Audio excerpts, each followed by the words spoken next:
विद्यार्थ्यांचे स्वागत करून आजच्या या तासाला मी साहित्य मंथन भाग 1 मधील पद्य विभागातील दुसरी कविता जी गुरु महात्म्य आहे ती घेत आहे. जरा कट करता. सर्व विद्यार्थी मित्रांचे हार्दिक स्वागत करून आजच्या या तासाला मी साहित्य मंथन भाग 1 मधील दुसऱ्या कवितेकडे वळत आहे. कवितेचे नाव आहे गुरु महात्म्य आणि ही कविता लिहिली संत ज्ञानेश्वर यांनी. ज्ञानेश्वरीच्या पहिल्या अध्यायातील 21 ते 30 ओव्या म्हणजे गुरु महात्म्य ही कविता. तर पहा, संत ज्ञानेश्वर. संत ज्ञानेश्वर हे 13व्या शतमानामध्ये होऊन गेलेले महान असे संत.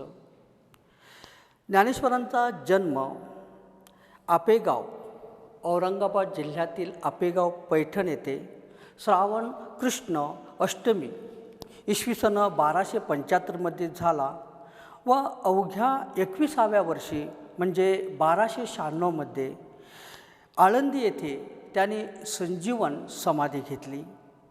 अशा या ज्ञानेश्वरांच्या वडिलांचे नाव विठ्ठलपंत कुलकर्णी, आईचे नाव रुक्मिणीबाई. तर विठ्ठलपंताने अगोदर विवाह केला, परंतु संसार करत असताना त्यांच्या मनामध्ये विरक्ती निर्माण झाली, म्हणून ते काशी या ठिकाणी जाऊन त्याने संन्यास ग्रहण केला. तेथील धर्माधिकाऱ्याने त्यांच्या जीवनाचा आढावा घेतला असताना त्यांना कळून चुकलं की हे गृहस्थी आहेत, म्हणून त्यांनी त्यांना पुन्हा आपेगावला म्हणजे पैठणला पाठवलं. परंतु त्याने पुन्हा संसाराला म्हणजेच गृहस्थीमध्ये प्रवेश केला. सुखाचा संसार करत असताना त्यांना 4 अपत्ये झाली. ही अपत्ये म्हणजे पहा, निवृत्तीनाथ, ज्ञानदेव, सोपानदेव आणि मुक्ताबाई. ह्या 4 अपत्यांच्या जन्मानंतर समाजामध्ये ही संन्यासाची मुले म्हणून त्यांची हेटाळणी होऊ लागली, निर्भत्सना होऊ लागली. संन्यास घेऊन पुन्हा गृहस्थीकडे वळले म्हणून समाजाने विठ्ठलपंत आणि रुक्मिणीबाई यांना वाळीत टाकले. आपल्या एकातरी मुलाची मुंज व्हावी म्हणून त्याने आळंदीच्या ब्राह्मणाकडे विनंती केली, परंतु संन्यासाच्या मुलांची मुंज करता येत नाही असं ठासून सांगितल्यानंतर विठ्ठलपंत आणि रुक्मिणीबाई यांना फार दुःख झालं. पुढे आपल्या मुलांच्या भावी जीवनामध्ये अशा प्रकारचे त्रास होऊ नये, त्यांचं जीवन सुखकर व्हावं म्हणून त्याने आपलं जीवन संपविण्याचा निर्धार केला आणि त्रिवेणी संगममध्ये जाऊन त्याने देहांत प्रायश्चित घेतले. आपल्या आईवडिलांच्या अशा मृत्यूमुळे या 4ही मुलांच्यावर आकाश कोसळलं, म्हणून त्याने आळंदीहून थेट पैठण गाठलं. पैठण येथे जाऊन त्यांनी तेथील धर्माधिकाऱ्यांना, ब्राह्मणांना आपल्या कुळाचा उद्धार करावा, आपली मुंज करावी म्हणून विनंती केली, परंतु तेथील लोकांनी स्पष्टपणे त्यांना नकार दिला. ज्यावेळी हा नकार दिला त्यावेळी ज्ञानेश्वर महाराजाने स्वतःची विद्वत्ता लोकांना दाखवून दिली. जेव्हा त्याने आपली विद्वत्ता दाखवली त्यावेळी तेथील लोकांना कळून चुकलं की हे परमेश्वराचे अवतार आहेत. कारण एका रेड्याच्या तोंडून संत ज्ञानेश्वराने संपूर्ण आपले वेद बोलवून दाखवले आणि त्यामुळे त्याचा परिणाम असा झाला की या वाळीत टाकलेल्या मुलांना त्यांनी समाजामध्ये घेतले, त्यांचे मौंजीकरण केले गेले किंवा त्यांना धर्मामध्ये घेतले. ज्ञानेश्वराने अवघ्या 16व्या वर्षी भावार्थ दीपिका लिहिली. अर्थात भावार्थ दीपिका म्हणजे ज्ञानेश्वरी. जवळजवळ 9000 ओव्यांचा हा ग्रंथ त्याने भगवद्गीतेवरचे भाष्य म्हणून लिहिला. अर्थात याला टीका ग्रंथही म्हटलं जातं. असा हा ग्रंथ त्याने म्हणजे तोंडाने सांगितला, मुखोद्गत सांगितला आणि सच्चिदानंद बाबांनी तो लिहून काढला. ज्ञानेश्वरीच्या माध्यमातून संस्कृत भाषेतील ज्ञान श्री ज्ञानेश्वराने प्राकृत म्हणजे मराठी भाषेत आणले. त्याने ज्ञानेश्वरीमध्ये म्हटलेलं आहे, माझा मराठाचे बोलू कौतुके, परी अमृताशी पैजेशी जिंके, ऐशी अक्षरे रसिके मिळविन. असा त्याने पणच जणू काही पणच केला. अमृतानुभव ज्ञानेश्वरीबरोबरच त्याने पहा अमृतानुभव, चांगदेव पासष्टी, हरिपाठाचे अभंग इत्यादी रचना केली. समाजामध्ये दारिद्र्य, अंधश्रद्धा, अज्ञान हे प्रत्येकाच्या नसानसामध्ये भिनले होते. रूढी परंपरा यामध्येच गुरफटलेला हा समाज होता. अशा या काळामध्ये 12व्या शतमानामध्ये महाराष्ट्रातच नव्हे तर संपूर्ण भारतामध्ये आध्यात्मिक क्रांती झाली आणि ही क्रांती महाराष्ट्रामध्ये संत ज्ञानेश्वराने भागवत धर्माची स्थापना करून केली. भागवत धर्म अर्थात वारकरी संप्रदायाची मुहूर्तमेढ ज्ञानेश्वराने महाराष्ट्रामध्ये रोवली आणि माय मराठीला कुशीत घेऊन लेकरांना पंढरपूरच्या वाळवंटात नेऊन विठूच्या भक्तिरसात नेऊन सोडले. त्याने संस्कृत भाषेचे वर्चस्व समाजावर असतानाही मराठी भाषेतून वाङ्मय निर्मिती केली आणि मराठी भाषेला म्हणजेच बोली भाषेला महत्त्व प्राप्त करून दिले. ज्ञानेश्वर हे महाराष्ट्राचे दैवत तर संत संप्रदायांची माऊली म्हणून ओळखली जाते. ज्या संत ज्ञानेश्वराने भागवत धर्माचा पाया रोवला, या भागवत धर्माचा जो पाया त्याने रोवला पुढे त्याचा विस्तार अशा प्रकारे झाला. पहा, युवलेसे रोप लावियले द्वारे, त्याचा वेलू गेला गगनावरी. एवढंसं रोप ज्ञानेश्वर महाराजांनी महाराष्ट्रामध्ये रोवलं आणि त्याचा वेलू म्हणजे त्याचा विस्तार एवढ्या झपाट्याने झाला की सर्वांनी हा वारकरी संप्रदाय स्वीकारला. जे जे संत सज्जन म्हणून या भागवत धर्मामध्ये आले त्यांनी या धर्माचा प्रसार केला, या धर्माचा प्रचार केला. हा धर्म जगाच्या कानाकोपऱ्यापर्यंत नेऊन सोडला. संत नामदेवाने तर पंजाबपर्यंत या धर्माचा प्रसार केला. म्हणून म्हटले जाते, संत कृपा झाली इमारत फळा आली, ज्ञानदेवे रचिला पाया उभारिले देवालया, नामातयाचा किंकर त्याने केला हा विस्तार. जनार्दने एकनाथ खांब दिला भागवत, तुका झालासे कळस भजन करा सावकाश.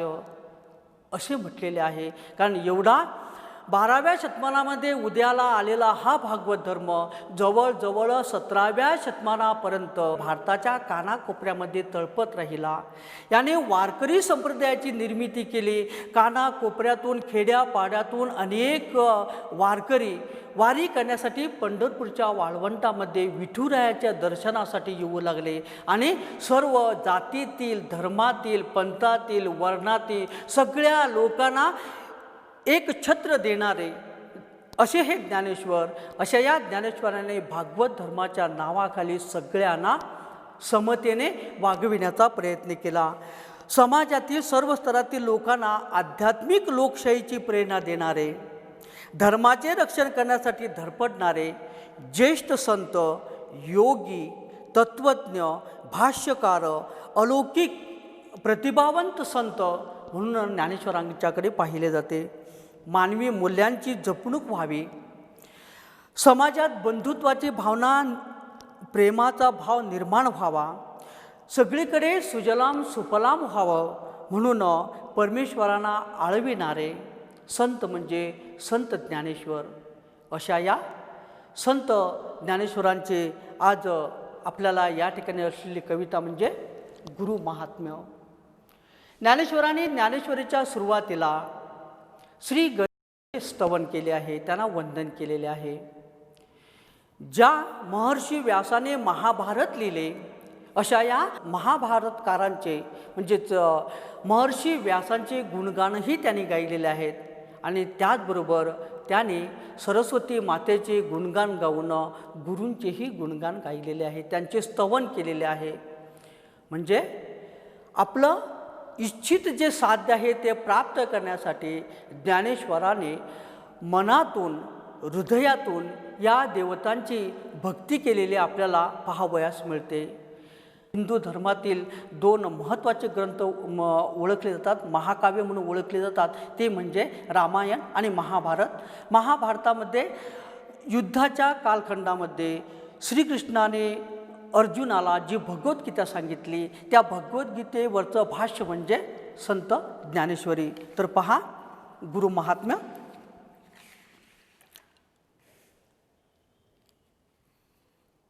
गुरु महात्म्य या कवितेमध्ये ज्ञानेश्वर म्हणतात की मनाचे इच्छित पूर्ण करण्यासाठी जे सामर्थ्य आपल्याला हवे असते ते सामर्थ्य आपल्याला गुरुकडून मिळते. आणि हे सांगत असताना त्यांनी अनेक उदाहरणे दिलेली आहेत. तर पहा कविता गुरु महात्म्य. आता अभिनव वाग्व विलासिनी जिये चातुर्यार्थ कला कामिनी ते शारदा विश्वमोहिनी नमस्कारिली मिया. मजरदयी सद्गुरु जेने तारिलो हा संसार पुरू म्हणून विशेषे अत्यादरू विवेकावरी. जैसे डोळ्या अंजन भेटे ते वेळी दृष्टीसी फाटा फुटे मग वास पाहिजे तेत प्रगटे महानिधी. का चिंतामणी झाले या हाती सदा विजय वृत्ती मनोरथी तैसा मी पूर्ण काम निवृत्ती ज्ञानदेव म्हणे. म्हणून जाणतेने गुरु भजिजे तेने कृतकार्य होईजे. जैसे मूळ सिंचने सहजे शाखा पल्लव संतोषती. का तीर्थे जिये त्रिभुवनी तिये घडती समुद्राव गाहनी ना तरी अमृत रस स्वादने रस सकळ. तैसा फुडत फुडती तोची मिया अभिवंदिला श्री गुरुची जो अभिलषित मनोरुची पुरविता तो. या ओव्यातून पहा संत ज्ञानेश्वराने गुरुचे महात्म्य आपल्याला सांगितलेले आहे. का म्हणता येत पहा. आता अभिनव वाग्व विलासिनी. आता श्री गणेशाचे स्तवन करून झाल्यानंतर ज्ञानेश्वर महाराज शारदा मातेकडे वळतात, सरस्वती मातेकडे वळतात म्हणून म्हणतात आता अभिनव अपूर्व अशा वाणीच्या ठिकाणी वास करणारे.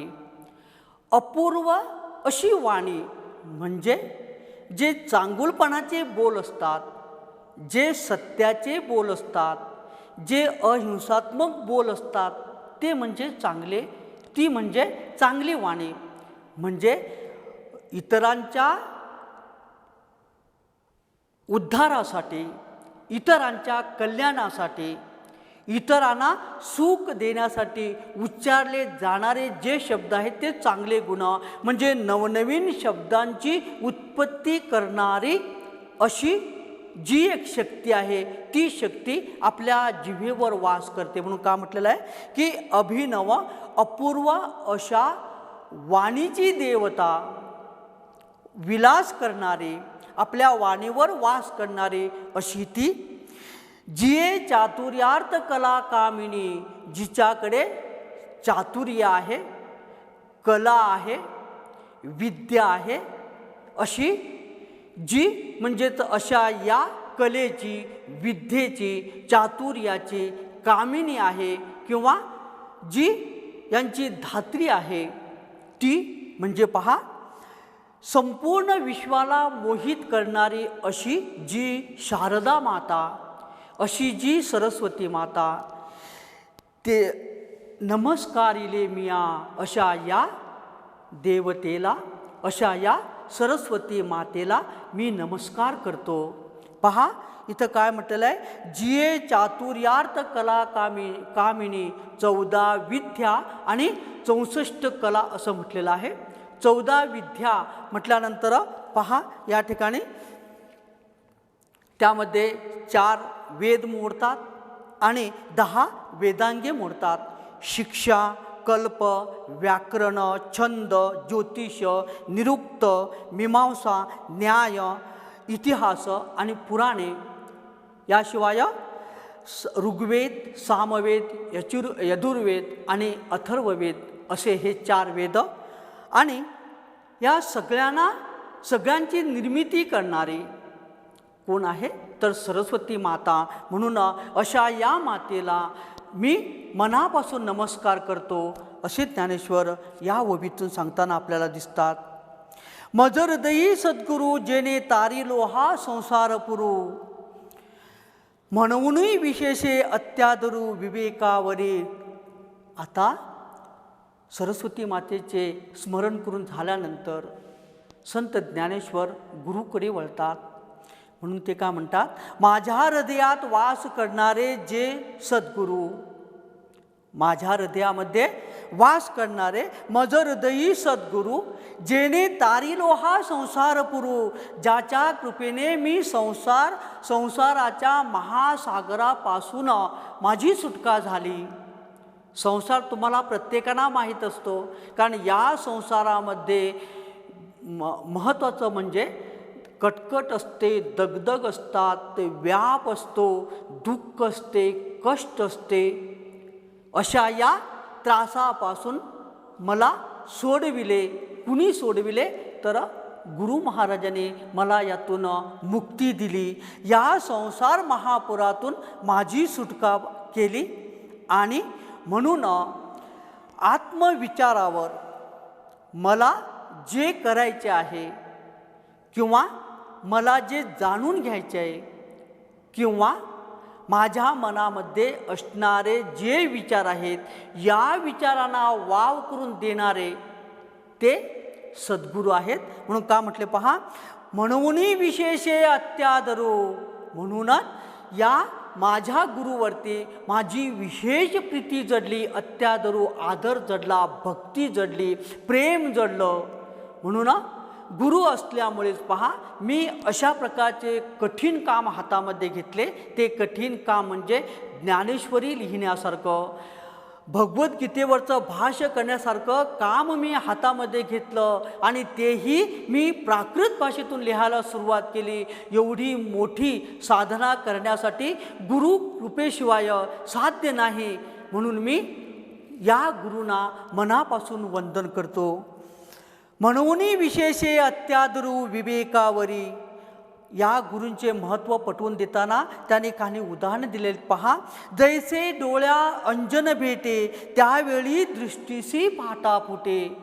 ज्या प्रकारे डोळ्यात अंजन घातले असता दिव्य दृष्टी प्राप्त होते, म्हणजेच त्यावेळी दृष्टीशी फाटा फुटे. आपल्या दृष्टीला वेगवेगळे मार्ग दिसतात. त्याप्रमाणे मग वास पाहिजे तेच प्रकटे. वास म्हणजे पहा मार्ग, वाट. विशेष म्हणजे अधिक प्रीती जडलेली असं आहे. तर ज्यावेळी हे अंजन डोळ्यात घातले असता आपल्याला पाहिजे तो मार्ग आपण स्वीकारू शकतो. मग वास पाहिजे तेच प्रकटे महानिधी. अशा या दिव्य दृष्टीने जमिनीच्या खाली पुरला गेलेला एखादा धनाचा महासाठा हे आपण पाहू शकतो. अशी कृपा करणारे ते गुरु. आणि हे अंजन डोळ्यात घातले की महासाठा, महानिधी आपल्याला आपोआपच प्राप्त होतो. म्हणजे आपल्या हातून चांगलं कार्य होते, चांगली कृती होते असे ज्ञानेश्वर इथे सांगतात. का चिंतामणी झाले या हाती सदा विजयवृत्ती मनोरथी. एखादा चिंतामणी हातामध्ये मिळाल्यानंतर आपली आपण जसे चिंतेतून मुक्त होतो आणि आपल्या मनामध्ये असलेल्या ज्या इच्छा आहेत त्या इच्छा आपण विजयी मनोवृत्तीने प्राप्त करून घेऊ शकतो, तसे हे श्री गुरु आहेत. तैसा मी पूर्ण काम निवृत्ती, तैसा मी पूर्ण काम निवृत्ती ज्ञानदेव म्हणे. म्हणून पहा, त्याप्रमाणे श्री गुरु निवृत्तीनाथांच्या कृपेने माझे सर्व मनोरथ पूर्ण झाले आहे असे ज्ञानदेव या ठिकाणी म्हणतात. म्हणजे पहा, या दोन्ही उदाहरणात त्यांनी काय सांगितलेले आहे की डोळ्यामध्ये अंजन घातले असता त्याला दिव्य दृष्टी प्राप्त होते आणि एखादा महासाठा आपोआपच आपल्या दृष्टीला पडतो, किंवा एखादा चिंतामणी आपल्या हातामध्ये सापडला असेल किंवा हस्तगत झाला असेल तर आपण आपल्या मनामध्ये असणाऱ्या ज्या इच्छा आहेत त्या पूर्ण करू शकतो. हे एवढं महान कार्य गुरुपूजनाने आपल्याला प्राप्त होऊ शकते असे ज्ञानेश्वर इथे आपल्याला सांगतात. म्हणून जाणतेनो गुरु भजिजे, म्हणून जे जाणकार आहेत याने गुरुची सेवा सदोदित करावी, तेने कृतकार्य होईजे. त्यामुळे पहा, आपण आपल्या इच्छिलेल्या इच्छा आपोआपच पूर्ण करू शकतो. जैसे मूळ सिंचने सहजे शाखा पल्लव संतोषती, ज्या प्रकारे एखाद्या झाडाच्या मुळावर पाणी घातले असता आपोआपच त्याची पाने, फुले, फळे आपोआपच टवटवीत होतात, त्याचप्रमाणे पहा, गुरुचे स्तवन केले असता, गुरु सेवा केली असता आपल्या जीवनाला आकार येऊ शकतो. आपल्या मनातील इच्छा आपोआपच पूर्ण होऊ शकतात किंवा आपले जीवन सुखकर होऊ शकते असे ज्ञानेश्वर या ठिकाणी सांगताना अनेक उदाहरण देतात. का तीर्थे जिये त्रिभुवने, तिये घडती समुद्रावगाहने, ना तरी अमृत रस स्वादने रस सकळ. किंवा त्रिभुवनामध्ये जितकी तीर्थे आहेत त्या सर्व तीर्थामध्ये स्नान केल्याने जेवढे पुण्य आपल्या पदरामध्ये पडते तेवढेच पुण्य एका तीर्थामध्ये स्नान केल्यानंतरही आपल्या पदरामध्ये पडू शकते. म्हणजे पहा, एका तीर्थामध्ये स्नान करत असताना आपला मनोभाव जर गुरुभक्तीने, परमेश्वर भक्तीने परिपूर्ण असेल किंवा आपल्या मनामध्ये तशा प्रकारची भावना असेल तर आपोआपच आपल्याला एका समुद्रामध्ये स्नान केल्यानंतर पुण्य पदरी पडते.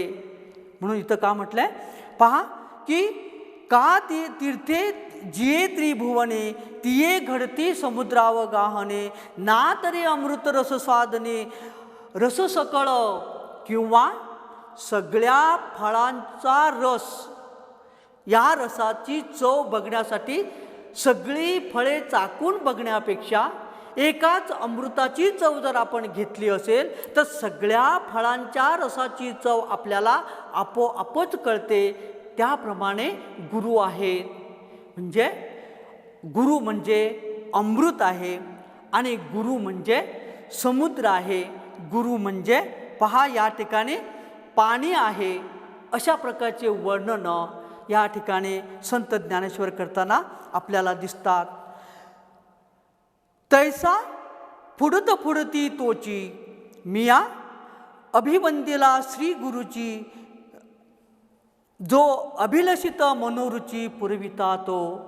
म्हणून तैसा पुढील जीवनामध्ये, पुढील माझ्या कार्यामध्ये मला चांगला मार्ग भेटावा म्हणून तैसा फुडत फुडती तोची, पुढे पुढे जाऊन मनाच्या आवडीप्रमाणे मी या अभिवंदिला श्री गुरुची, मनापासून मी त्यांना नमस्कार केला.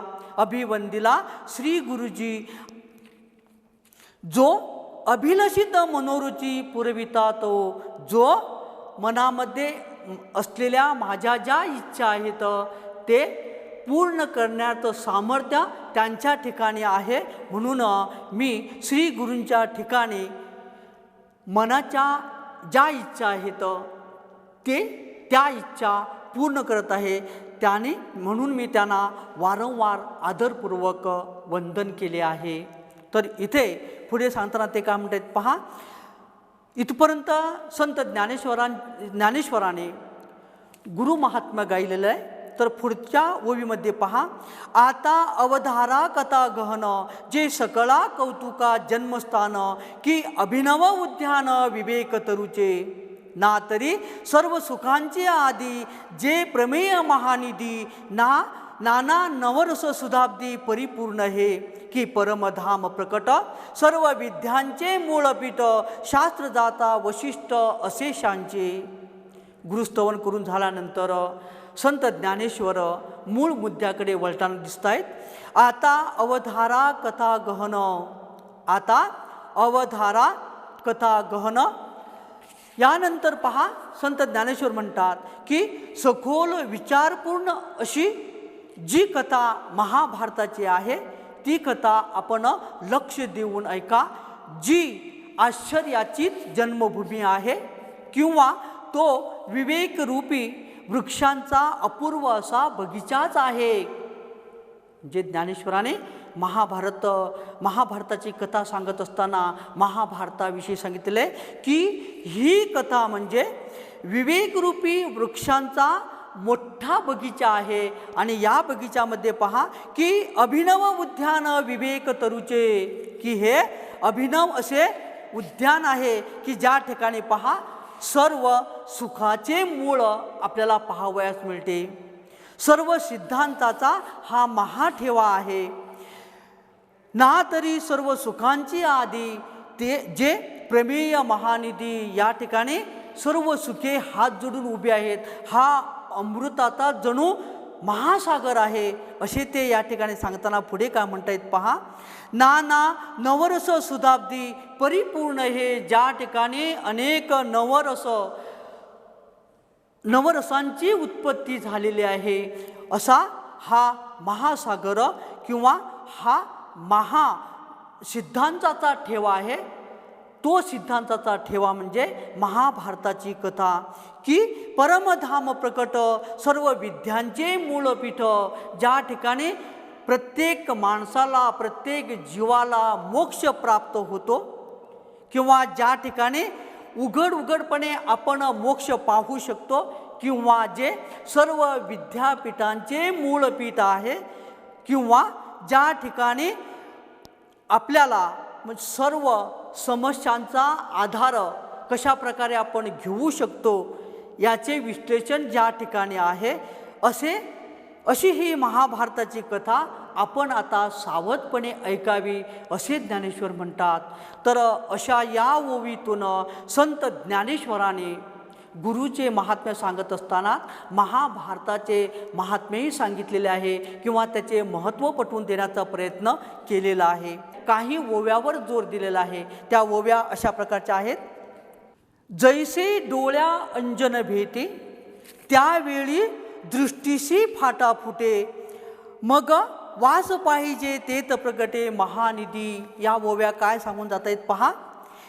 या ओवी तर आपल्याला दिव्य दृष्टी कशामुळे प्राप्त होते हे सांगतात, परंतु पहा इथं दिव्य दृष्टी तुम्हा विद्यार्थ्यांना कशा प्रकारे मिळते किंवा कशा प्रकारे तुमच्यामध्ये म्हणजेच विवेकी गुण निर्माण होतात ते आपण पाहू. की प्रत्येक विद्यार्थ्यामध्ये काही सुप्त गुण असतात.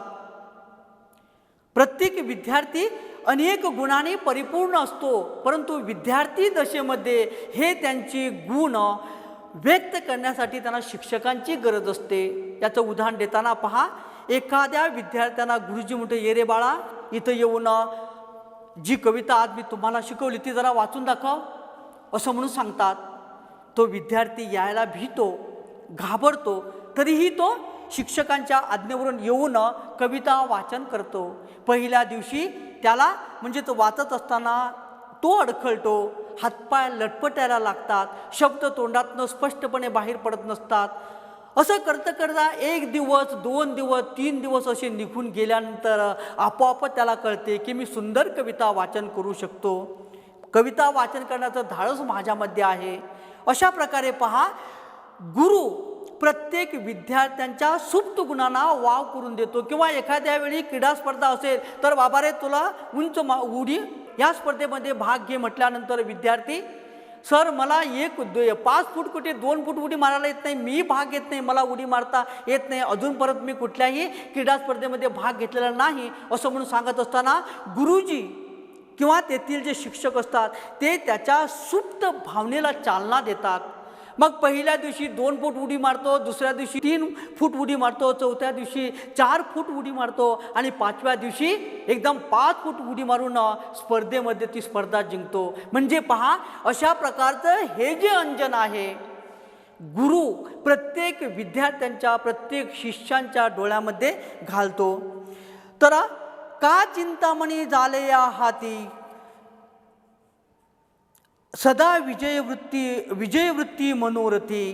तर एखाद्या वेळी पहा, आपल्या हातात चिंतामणी गवसला असेल तर आपले संपूर्ण मनोरथ पूर्ण होते. गुरूंचा जर आशीर्वाद प्रत्येक विद्यार्थ्यावर असेल, गुरु कधी कुणाला शिक्षा दे. जैसे मूळ सिंचने सहजे, या ओळीतून पहा त्याने निसर्गाची क्रिया आपल्याला जाणवून दिलेली आहे.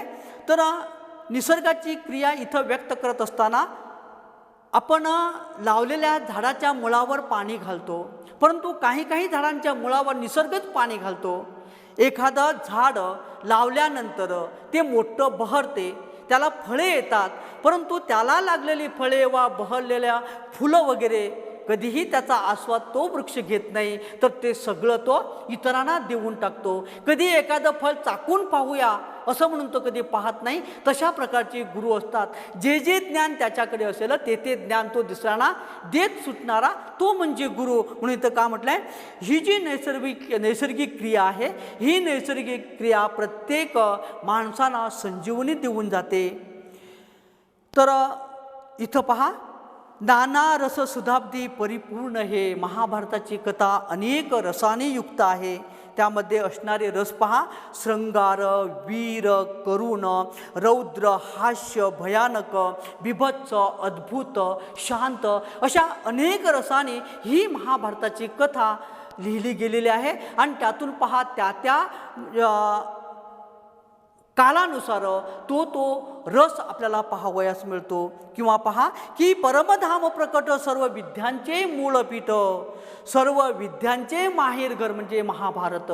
या ठिकाणी प्रत्येक विद्या आपण पाहू शकतो. तर कविता वाचा आणि खाली दिलेल्या प्रश्नांची उत्तरे लिहा. धन्यवाद.